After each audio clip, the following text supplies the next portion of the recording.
Olá, queridos e amados irmãos, a graça e a paz do nosso Senhor Jesus. Eu sou a missionária Alessandra Rocha, do canal A Verdade que Fortalece.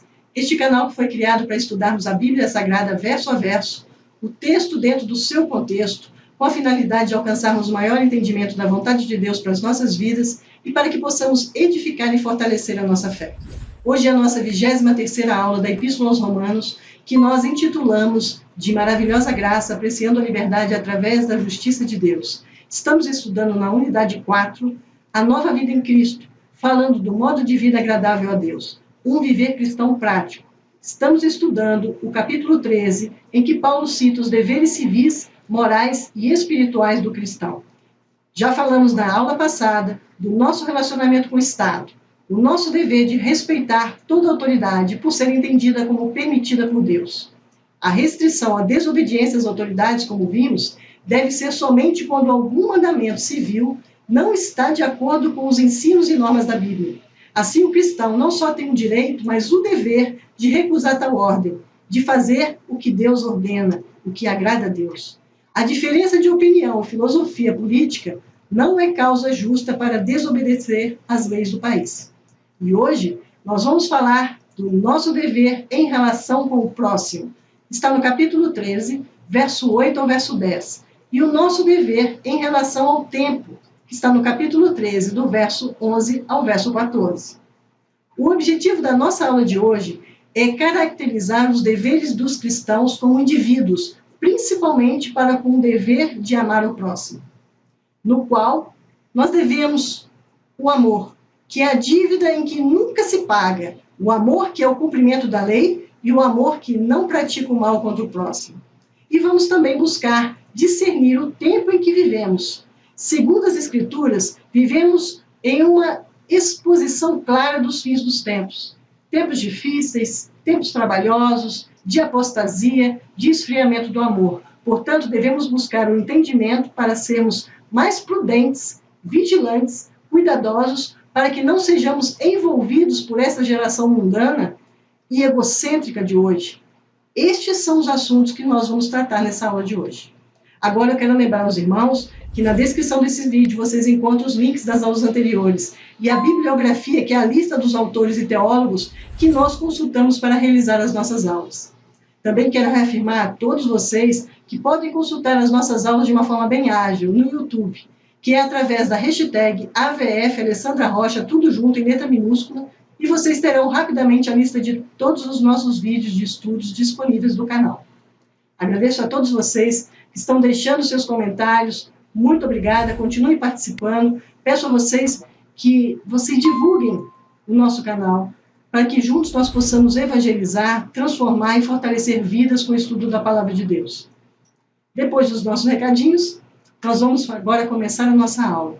Primeiro clamando a Deus, para que possa nos abençoar nessa aula de hoje, que possamos compreender o nosso dever com o nosso semelhante, que a gente possa compreender a forma como devemos agir com o nosso irmão e relacionar com o tempo, ter um discernimento.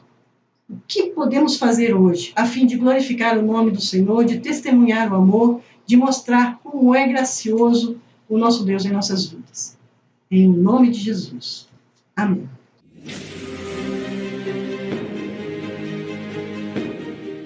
O viver cristão prático. Nosso dever em relação com o próximo.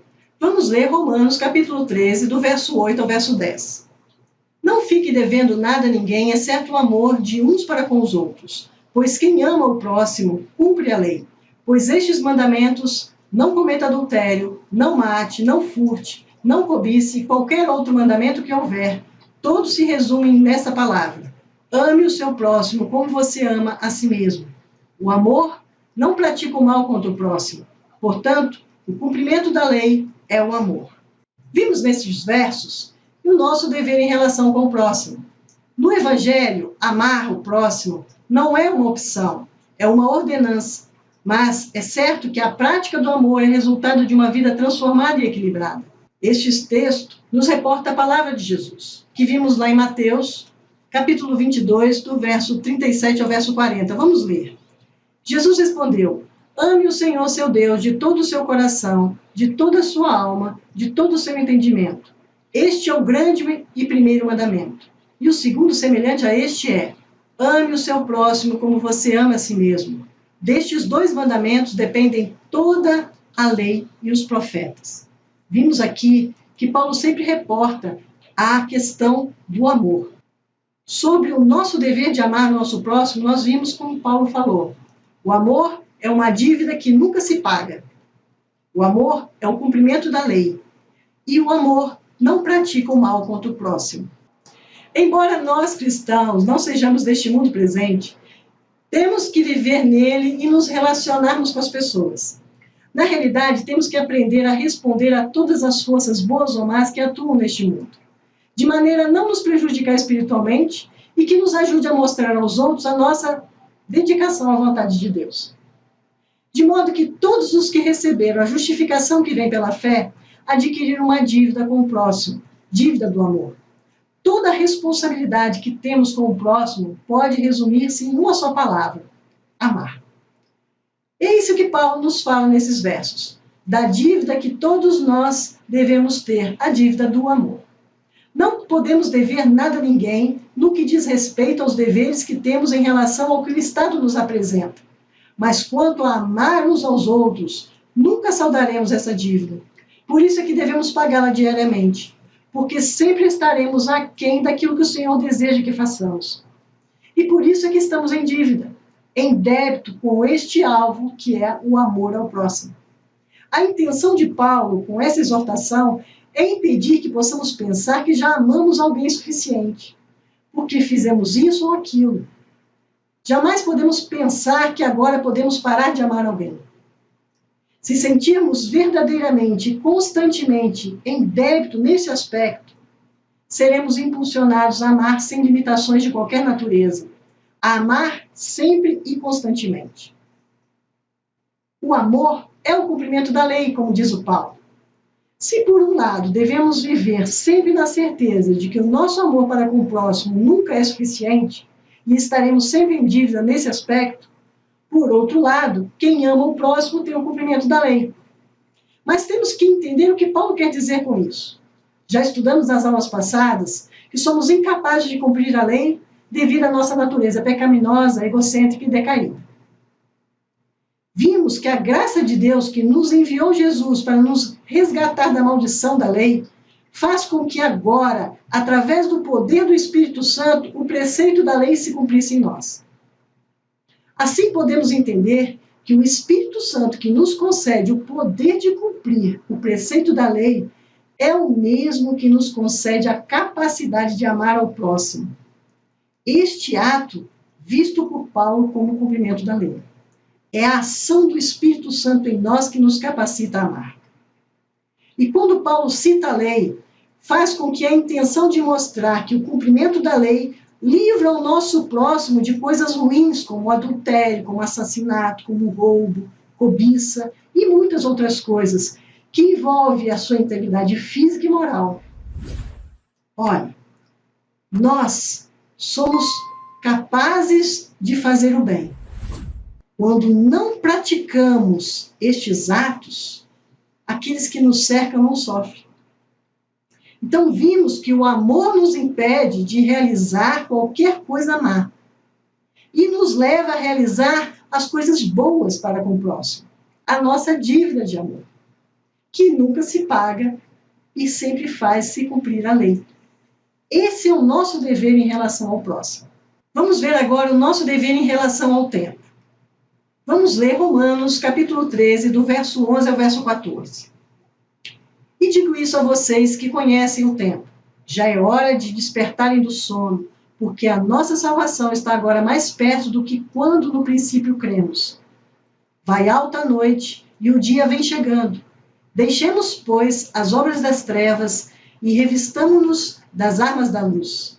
Vivamos dignamente, como em pleno dia, não em orgias e bebedeiras, não em imoralidades e libertinagem, não em discórdias e ciúmes, mas revistam-se do Senhor Jesus Cristo e não façamos nada que venha a satisfazer os desejos da carne.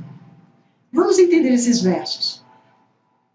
Do verso 11 ao verso 14, vimos o nosso dever em relação ao tempo, Quanto à questão do nosso tempo de vida, Paulo aponta para a necessidade de vivermos em atitude de vigilância, despertos, vivendo intensamente a vida cristã, deixando as obras das trevas e revestindo das armas da luz, andando dignamente como em pleno dia e vestindo-nos da natureza de Jesus Cristo. Nestes versos, Paulo se volta para uma questão tão importante do nosso tempo de vida, principalmente sob a perspectiva da oportunidade de pregarmos o Evangelho enquanto temos tempo de fazê-lo sem obstáculos e sem embaraço. Mas Paulo busca aqui principalmente estabelecer um estilo de vida para o cristão, em função da perspectiva da segunda vinda de Cristo. Paulo aponta para a necessidade de vivermos em atitude de vigilância, despertos, vivendo intensamente a vida cristã. A salvação é vista de um modo muito amplo na teologia do Novo Testamento.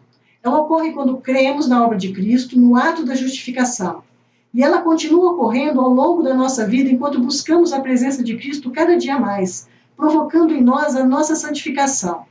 E ela aponta para o momento futuro, quando veremos a Cristo como Ele é, quando ocorrerá a nossa glorificação. Então, Paulo tem a intenção de fazer com que vivamos sobre o momento presente na saudável expectativa da salvação, quando teremos a libertação da presença do pecado e a glória de Deus vai ser completa em nossas vidas, quando, enfim, os nossos corpos serão incorruptíveis. Assim, a nossa herança está cada vez mais perto em relação ao momento em que iniciamos a nossa fé. Esta deve ser a nossa perspectiva de vida atual. Logo chegará o dia em que estaremos recebendo todas as plenas bênçãos da salvação. Paulo também lembra a tensão em que todos os cristãos vivem, entre o já agora, as bênçãos que já recebemos da primeira vinda de Cristo, e o ainda não, na perspectiva da bênção que iremos receber na ocasião da segunda vinda de Cristo. Então, Paulo cita e deixa um alerta, para que vivamos neste tempo presente na expectativa do nosso futuro e deixemos as obras das trevas e revertirmos das armas da luz.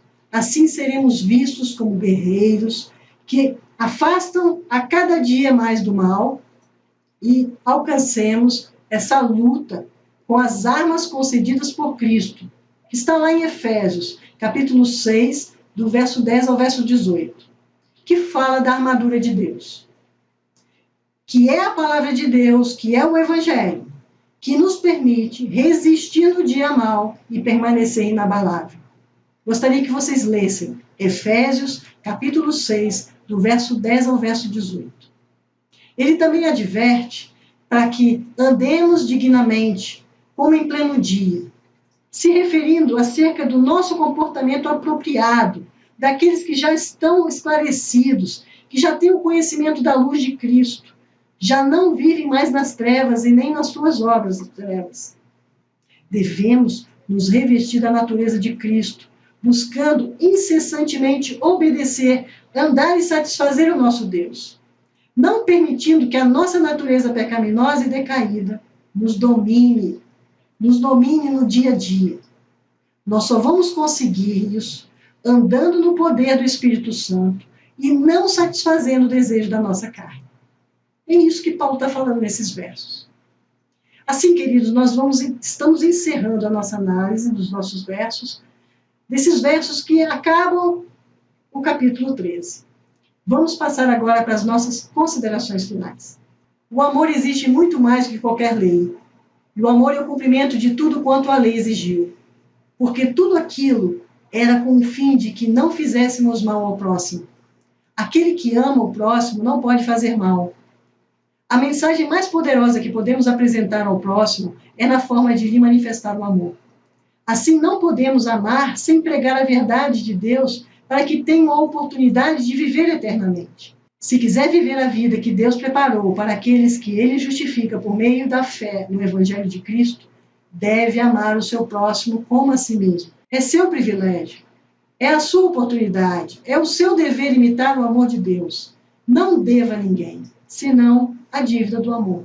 A concretização da salvação está próxima. Não podemos dormir em relação a isso. Esse tempo em que vivemos é chamado de noite, mas é uma noite que está para terminar e o dia está próximo. O Senhor virá e fará justiça. As obras das trevas devem ser abandonadas porque somos da luz. Revestimos do Senhor e com as suas obras, e nos despindo do velho homem que conseguiremos vencer os males próprios dessa época. Assim, queridos, encerramos mais uma aula e mais um capítulo, o capítulo 13 da Epístola aos Romanos. Oremos para que Deus nos ajude a internalizar esses estudos, que possamos amar o nosso próximo sem medida e possamos viver uma vida na expectativa de alcançarmos a glorificação em Cristo. O que Cristo tem feito por nós, nós devemos também fazer e segui-lo. Oremos. Senhor Deus maravilhoso e generoso Pai, ajuda-nos, ó Pai, a viver esses ensinamentos. Ajuda-nos, ó Pai, a viver o hoje na expectativa da glória que receberemos diante da Tua presença. Ajuda-nos, ó Pai, a amar de uma forma incondicional e sem medida o nosso próximo. Ajuda-nos, ó Pai, a experimentar cada dia mais do poder do Espírito Santo nas nossas vidas, nos capacitando a sermos testemunhas do Senhor nessa terra, para a glória do Teu nome. Assim nós oramos, agradecidos por mais uma aula em nome de Jesus. Amém. Amém, queridos? Nós nos despedimos agora, agradecendo a Deus mais uma vez pela liberdade e oportunidade de estudarmos a palavra de Deus, que é a verdade que nos fortalece. Abraço a todos, até a próxima aula, se assim Deus nos permitir, nós iniciaremos o capítulo 14. Um beijo, até lá.